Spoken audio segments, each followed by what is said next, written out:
Bonjour les amis de Courir pour la planète. Nous sommes en direct du château de Vincennes car les 10 prochains épisodes de notre série seront exclusivement parisiens. Parce que Paris, c'est la capitale de l'innovation, c'est le lieu de tous les possibles. C'est une ville où se libère l'imaginaire, où s'ouvre le monde de demain. Le marathon du jour va nous emmener dans le premier arrondissement de Paris pour rencontrer Élodie Carpentier.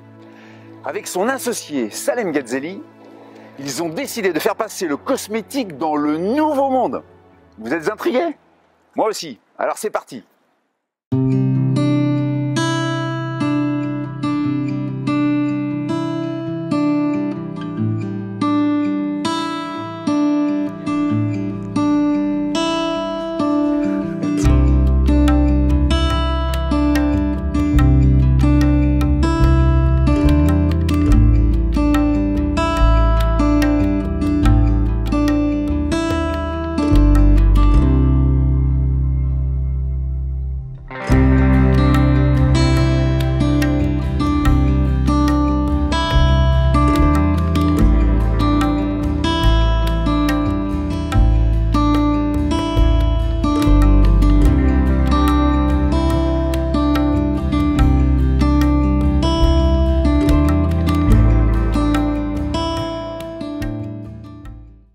Nous sommes installés pour cette interview dans les locaux de l'entreprise Le Rouge Français. Merci Élodie Carpentier, cofondatrice de cette maison, de nous accueillir dans ce magnifique showroom pour parler d'un sujet qui m'est assez peu familier, le rouge à lèvres et les cosmétiques.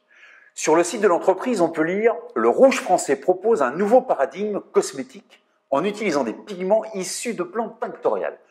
Tinctorial, ce terme me semble très exotique. Peux-tu nous en expliquer les termes et nous préciser sur quel terrain de jeu œuvre le Rouge Français ?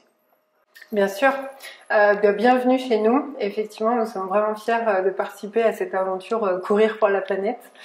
Donc le Rouge Français sublime les femmes avec des pigments végétaux. Donc ce sont la coloration végétale, d'où le terme plante tinctoriale. Donc aux propriétés colorantes mais aussi bénéfiques pour la santé. Cette marque propose aux femmes du maquillage. Et nous avons commencé avec du rouge à lèvres, donc objet iconique de la routine beauté d'une femme. Et donc ce rouge à lèvres a des formules certifiées bio, vegan, sans ingrédients controversés et avec un packaging éco-responsable. Alors donc si je comprends bien, pour vous, travailler avec la nature, ça prend vraiment tout son sens. Oui, tout à fait. La nature, c'est le fondement.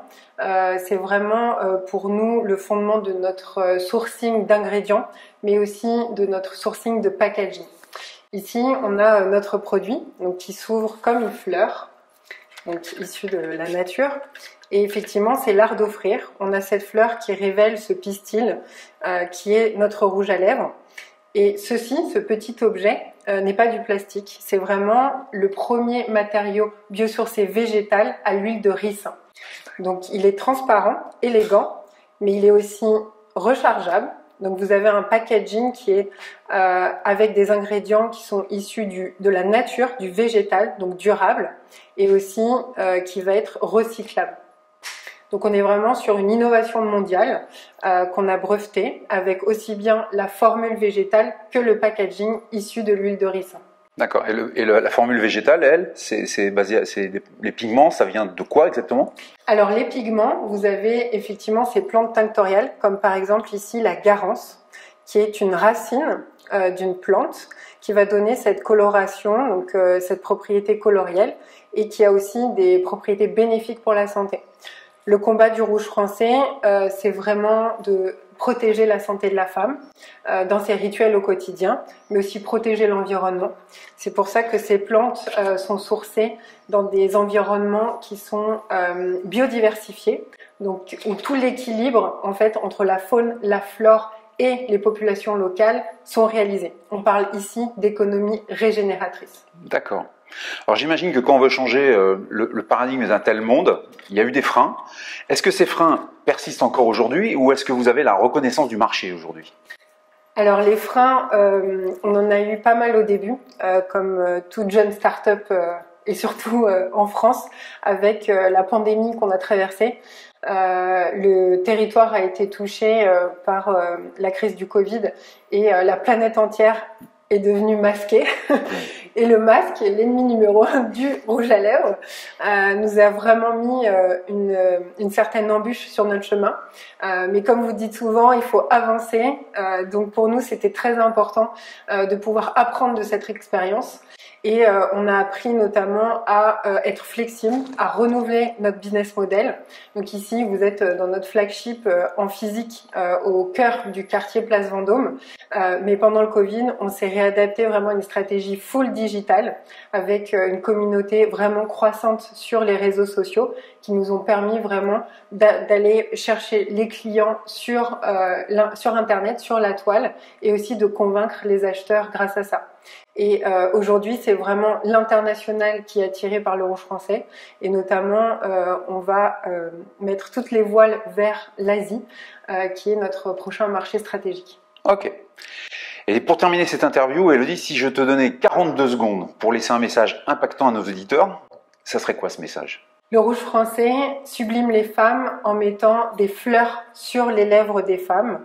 C'est une très belle aventure et nous invitons vraiment tout le monde à pouvoir découvrir cet univers incroyable des plantes tinctoriales, de ces certifications bio, vegan, et nous permettons vraiment aux personnes de nous rejoindre dans une aventure qui va changer la routine de milliards de femmes dans le monde. Donc l'avenir sera végétal. Merci pour cette interview. Merci. Les amis, je vous le disais ce matin en partant, en débutant cette émission, Paris, ville du changement.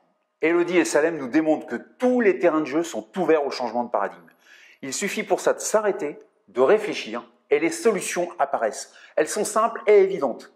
Allez, demain Paris nous accueille pour un nouveau marathon et une nouvelle rencontre, mais ça, c'est une autre histoire. D'ici là, sportez-vous bien les amis et n'oubliez pas, respectez-vous, respectez-la. Ciao à tous.